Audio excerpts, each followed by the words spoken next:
number of different recordings, and you will have to answer questions on what you hear. There will be time for you to read the instructions and questions, and you will have a chance to check your work. All the recordings will be played once only. The test is in 4 sections. At the end of the test, you will be given 10 minutes to transfer your answers to an answer sheet. Now turn to Section 1. Section 1. You will hear a telephone conversation between a customer and an overseas shipping agent. First, you have some time to look at questions 1 to 8.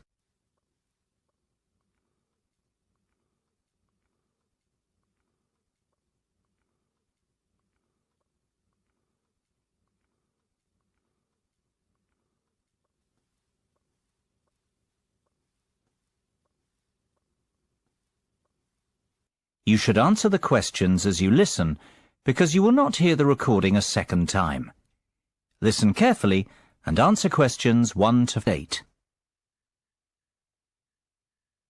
Good afternoon, Denham's Shipping. How can I be of service? Well, I wish to inquire about sending a container of personal items from the UK to Ireland. No problem. Would you like me to give you an estimate of the cost? Yes, please. Well, first of all, may I take your details? Of course. My name's Tim Lafferty. Could you spell your surname for me, please, Tim? Yes, it's Lafferty. L-A-F-F-E-R-T-Y. Thank you, Tim. Now, where would you like us to pick your container up from? My university, if possible. OK. Let me make a note of the address.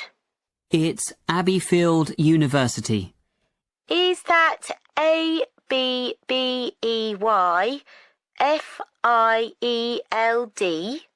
That's right. Park Street, Brighton. Perfect. And may I take down your postcode too? It's BR8 9P3. Great. Thank you, Tim. Have you the container's measurements? I do. It's approximately 2.5 metres long by 1.25 metres wide. I see. Quite a big one then. Indeed. And the height? I make it 1 metre and 20 centimetres deep. So that's 2.5 by 1.25 by 1.2. Right. And what will actually be in the box, Tim? Oh, mostly old uni books. OK. And some music albums. Anything else? Yes, a little bit of stationery. I see. And could you put an estimate on the value of the items? The books are quite valuable.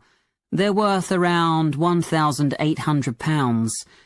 The music albums, maybe half that, say £900, and you can put the stationery down as £300. Before listening to the rest of the conversation, you have some time to look at questions 9 and 10.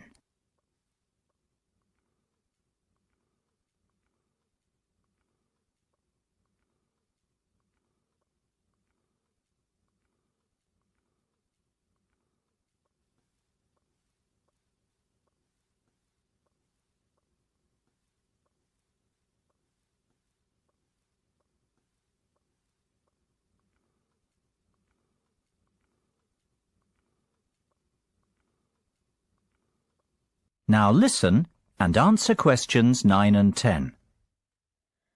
OK. And will you be purchasing contents cover from us also? I'm not sure what you mean. Sorry, let me explain. Because your items are worth more than £2,000, we recommend that you purchase insurance to cover yourself in the event of damage or loss. Makes sense. What are my options? Well, we offer 3 insurance deals: the premium rate, standard rate, and economy rate ones. Premium offers full cover in the event of loss, damage, or theft, which means you would be provided with the full cost of replacing your belongings. What about standard and economy? Standard will give you today's value, the second-hand value of your belongings, and economy provides you with a fixed payment of £1,000 in the event of loss, damage, or theft. Well, I can afford to live without those books, to be honest, so just give me the cheapest option. We recommend standard cover for all our customers. No, thank you. That won't be necessary. The cheapest option will be fine. No problem. And one last thing, will you be needing delivery at your office, at your house, or do you intend to pick up your container at the port? Home delivery would suit me best, I think. We'll get that process for you. That's the end of section 1. You have half a minute to check your answers.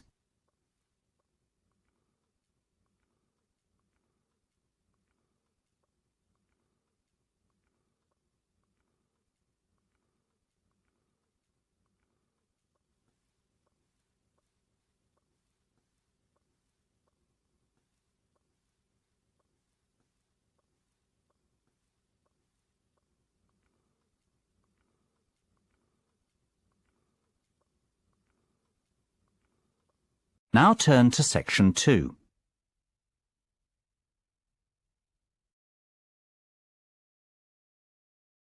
Section 2. You will hear a tour guide talking to her tour group. First, you will have time to look at questions 11 to 15.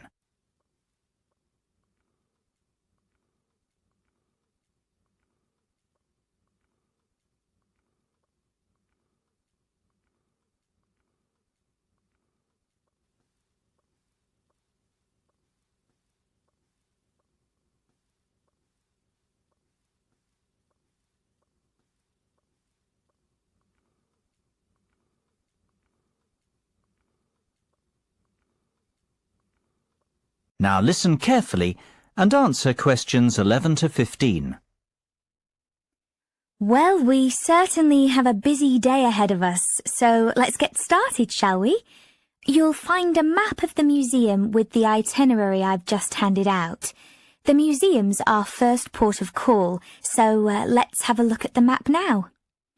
The door on the right of the entrance hall leads into the gift shop and ticket centre. Once we pick up our entrance tickets, I'd ask everyone to deposit their bags and coats in the cloakroom, which is located towards the back of the gift shop and ticket centre. If you want to pick up an information leaflet, you can approach the information desk situated along the right-hand side. Now, once you come back into the entrance hall, the door on the opposite side to the gift shop leads into the art gallery. There is a special exhibition on there at the moment which is not to be missed. If you continue on up the entrance hallway, that leads into the main exhibition centre. At the back left-hand side, there are some toilets. Beside the toilets, you'll find the 3D theatre.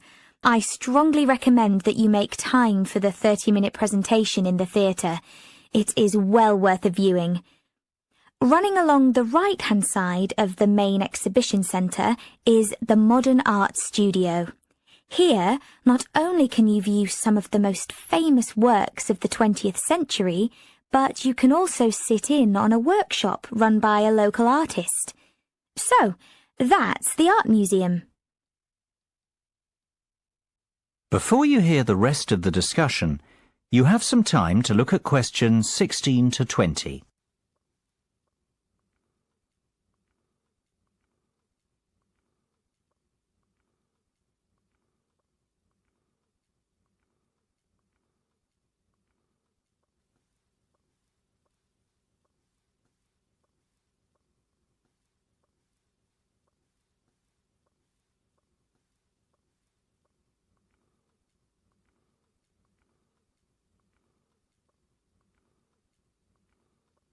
Now listen and answer questions 16 to 20. Next on the itinerary is the aquarium.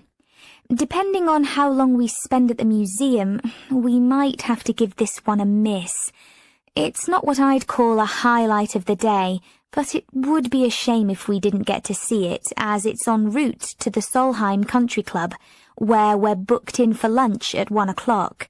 Originally, we had planned to stop off at the Milltown Winery afterwards, but we've had to scrap that plan. Otherwise, we'd never get to the zoological gardens before closing time. We have pre-booked the gardens and must be there by 2:30, so no dilly-dallying please after lunch. Straight back onto the bus. The gardens close at 3:30, so we've an hour there, which should give us ample time to look around. Time allowing, we'll stop off at the famous Stout Brewery after that, if traffic isn't too heavy, and we're in Lincoln before 5. If not, we'll head straight for the National Concert Hall, where you're in for a real treat of an evening, with a performance from the world-renowned cellist, Andrei Borovsky. We have to be in our seats by 6:30 sharp. After that, it's back to the hotel for the night, where a buffet meal will be waiting for us at 8:30, or whenever we get back.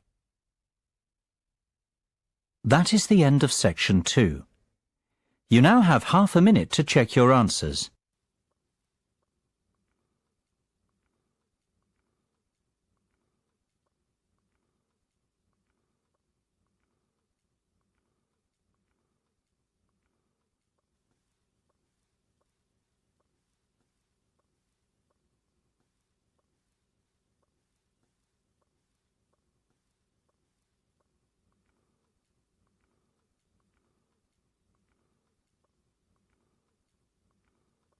Now turn to section 3.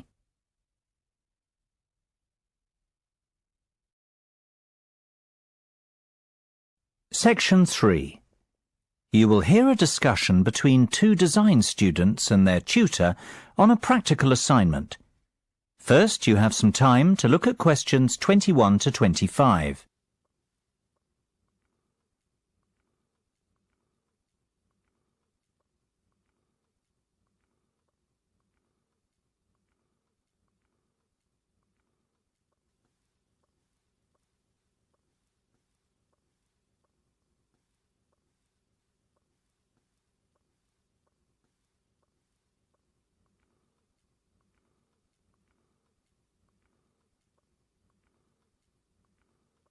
Now listen carefully and answer questions 21 to 25. So, have you chosen a product yet? I think so. We'd like to build a gyroscopic exercise aid. Sounds interesting. Tell me more.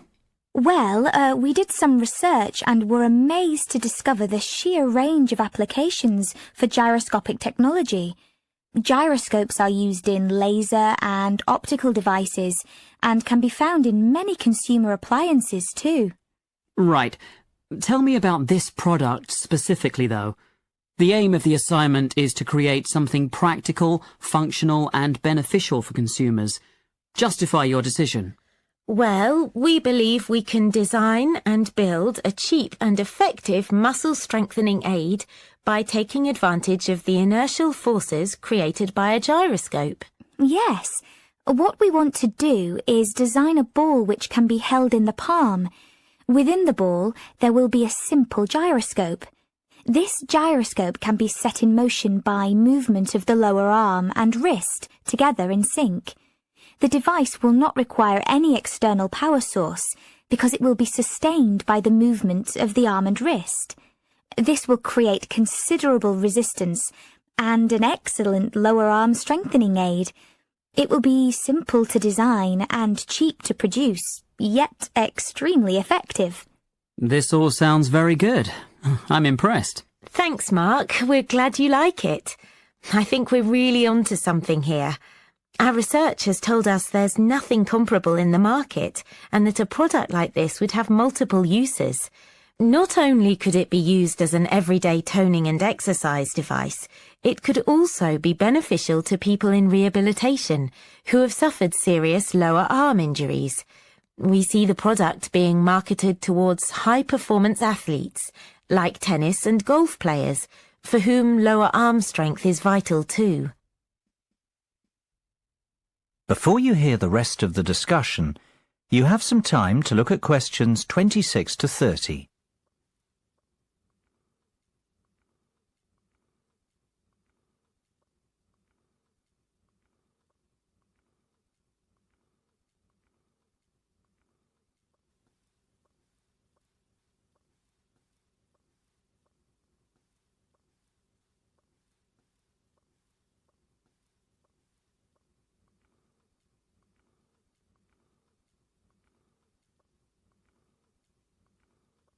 Now listen and answer questions 26 to 30. I've heard enough to give your project the go-ahead.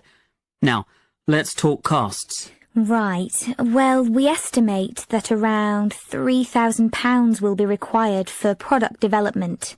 You mean to build the prototype? Exactly. And we'll need half that again to carry out some product testing. And what's your timeline for the project? The prototype should be ready a fortnight after work on the design starts, and we'll need another 6 weeks for testing. We want to enlist the help of 15 people to test the prototype. Ideally, we want 5 professional athletes to try it out, 5 recovery patients, and the remainder of the subjects will be gym members, our 3 target markets. Okay. Well, you have a lot of work to do, but you've certainly made a good start. Let's meet again on Monday to get the ball rolling. That is the end of section 3. You now have half a minute to check your answers.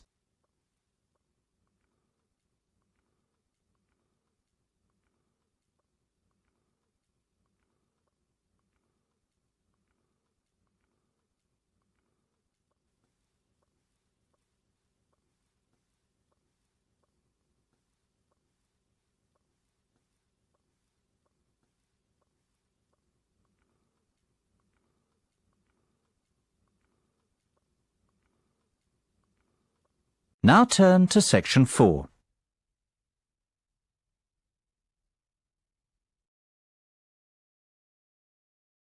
Section 4. You will hear part of a lecture about public speaking. First, you have some time to look at questions 31 to 40.